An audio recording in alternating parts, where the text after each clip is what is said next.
the first woman Attorney General takes office. One of our stories tonight on Washington Week in Review. Janet Reno coasted to confirmation in the Senate this week, but now she moves to the Justice Department where she takes over.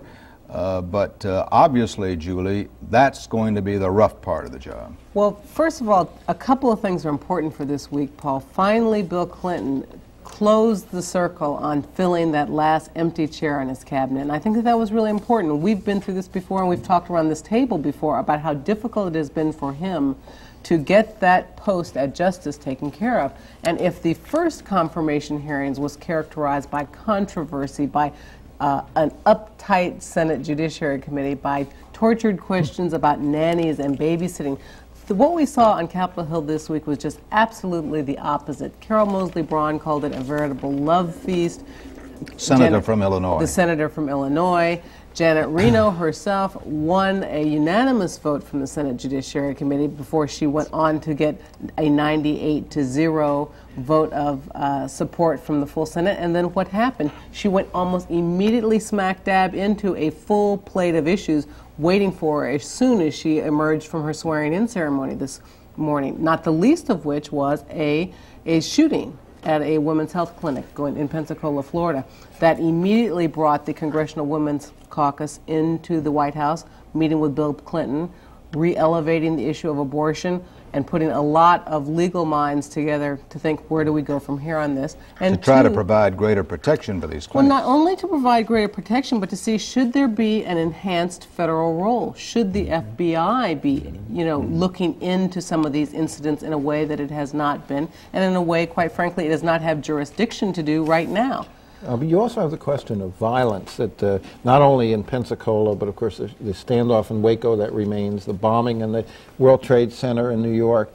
There's a climate as she takes over of violence in a number of areas. Do you expect her to deal with the issues of gun control, explosives? We now learn that terrorists don't just use guns, they can also use explosives.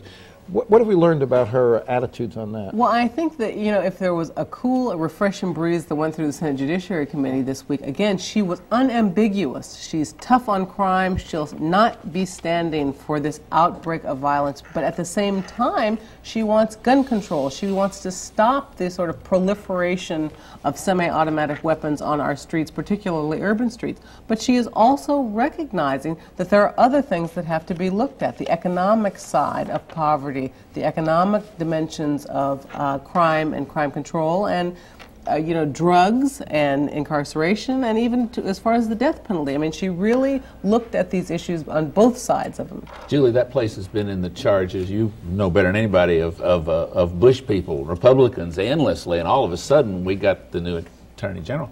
Has she got a staff? How long is it going to take her to put something together and begin to run a department? Well, on the one hand, the Clinton White House hasn't been asleep at the switch while we've been struggling to get the Attorney General confirmed. There have been a lot of names going through the pipeline at the White House.